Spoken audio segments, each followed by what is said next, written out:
Salut à toutes et à tous, mes amis pêcheurs, et bienvenue sur ma chaîne pour notre rendez-vous hebdomadaire. Aujourd'hui, on va parler d'un jour particulier, le lundi 8 décembre 2025. Et croyez-moi, cette journée nous réserve quelques surprises. On va plonger ensemble dans le détail pour savoir où, comment et avec quoi tenter votre chance. Restez bien accrochés, car même en décembre, la nature nous offre de belles opportunités. Passons aux choses sérieuses avec notre prévision par espèce. Pour ce 8 décembre 2025, trois de nos amis aquatiques méritent toute notre attention. Le bar, loup. Le bar reste un combattant de choix même en plein hiver, mes amis. Avec les températures douces annoncées pour ce début de semaine, il devrait rester actif. Cherchez-le dans les zones côtières, surtout près des embouchures d'estuaires, ou à l'entrée des ports, où l'eau est souvent 1 ou 2 degrés plus chaude et la nourriture plus concentrée. Les profondeurs de 5 à 15 mètres seront des spots de prédilection. Côté matériel, privilégiez les leurres souples de grande taille, entre 12 et 15 cm, montés sur des têtes plombées, adaptées au courant et à la profondeur. Des coloris naturels ou imitant les lançons et sprattes seront parfaits. Animez lentement, avec des pauses, pour simuler une proie affaiblie. C'est la ruse hivernale qui paye. Le brochet. Pour nos amis brocheteurs, la période est encore propice. Malgré le froid général de décembre, le brochet cherche à faire ses réserves. Les secteurs à cibler sont les fosses profondes, à proximité des herbiers restants, les bordures de cassures ou les zones avec des structures immergées, comme des arbres tombés. L'eau y est plus stable et la nourriture potentiellement piégée. Un bon gros leurre souple type shad ou un jerkbait suspending manié lentement sera redoutable. N'hésitez pas à opter pour des couleurs vives pour stimuler son agressivité dans une eau potentiellement trouble à cause des pluies du nord. Une canne casting puissante et une tresse solide sont de mise, car les gros spécimens sont souvent au rendez-vous en cette saison. Le calamar. Ah, le calamar, une pêche ludique et accessible, parfaite pour les sorties courtes, surtout au lever et au coucher du soleil. Cherchez-les depuis le bord, sur les jetées, les quais ou en bateau dans des zones peu profondes, près des parcs à huîtres ou des bouées. La pêche se pratique à la turlute. Optez pour des turlutes plombées ou des montages en empile. Les couleurs phosphorescentes ou naturelles comme le rose et le bleu sont très efficaces. Animées par petites tirées sèches, suivies de pauses, c'est une excellente façon de passer un bon moment et de ramener un délicieux repas. Maintenant, décortiquons les conditions générales pour ce 8 décembre 2025. Météo, douceur et vent. La semaine débute sous le signe de la douceur.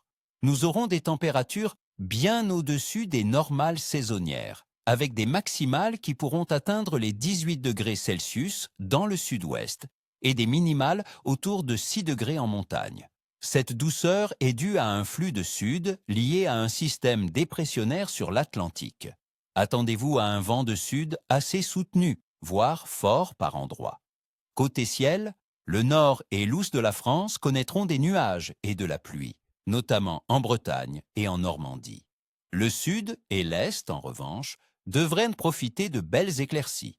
La pression atmosphérique sera globalement basse et fluctuante avec l'approche de cette perturbation. Une chute de pression peut rendre les poissons un peu plus difficiles, les poussant souvent vers des zones plus profondes et stables. Température de l'eau, stable mais froide.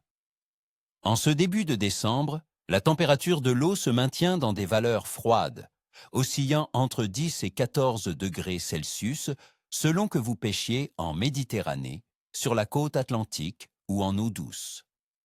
Cette température, bien qu'une peu plus clémente que lors d'univers rigoureux, ralentit le métabolisme des poissons. Ils seront moins enclins à chasser sur de longues distances. C'est pourquoi il faut privilégier une pêche lente et précise, directement sur les zones de tenue du poisson, là où ils économisent leur énergie. Les zones profondes, ou celles offrant une légère protection thermique, sont donc à privilégier. phase de la Lune, gibbeuse décroissante. Pour le 8 décembre 2025, nous serons en phase de Lune gibbeuse décroissante avec une belle visibilité d'environ 87,5% de la Lune. Selon de nombreux pêcheurs, la période suivant la pleine Lune, lorsque la Lune est gibbeuse décroissante, est souvent propice à l'alimentation des poissons. C'est une période de transition où l'activité peut rester élevée avant que la Lune ne devienne plus discrète. C'est un facteur positif qui pourrait compenser en partie les effets de la basse pression et du vent. Activité générale de la poisson, ciblage et patience. L'activité globale de la poisson en France en ce 8 décembre 2025 sera, à mon avis d'expert, entre moyenne et capricieuse. La douceur relative pourrait maintenir une certaine activité chez les carnassiers, notamment le bar et le brochet, qui cherchent à faire des réserves avant le cœur de l'hiver. Cependant, la basse pression et le vent soutenu pourraient pourtant les rendre moins enclins à mordre agressivement. Les poissons blancs, eux, seront plus léthargiques, regroupés dans les zones profondes ou les herbiers. Pour eux, une pêche au cou très fine avec un amorçage minimal et des appâts naturels comme le ver de vase ou le chironome pourraient donner quelques résultats. Ne négligez pas la pêche des céphalopodes, car le calamar sera une excellente option. Alors, mes chers amis, mon pronostic pour ce 8 décembre 2025 est le suivant. Un clé capricieux à bon, avec des opportunités réelles pour ceux qui sauront s'adapter. La douceur des températures et la lune gibbeuse décroissante sont des atouts, mais le vent soutenu et la basse pression demanderont de la persévérance et un ciblage précis. Voilà, mes amis, tout ce que je pouvais vous dire pour ce pronostic de pêche du 8 décembre 2025. Je vous souhaite à toutes et à tous ni queue ni tête, ou plutôt bonne pêche. N'oubliez pas de liker cette vidéo si elle vous a plu, de vous abonner à la chaîne pour ne rater aucun de nos conseils, et surtout, laissez un commentaire. Dites-moi sur quoi vous allez tenter votre chance, quelles sont vos astuces en cette période, ou vos plus belles prises de l'hiver dernier. À très vite au bord de l'eau.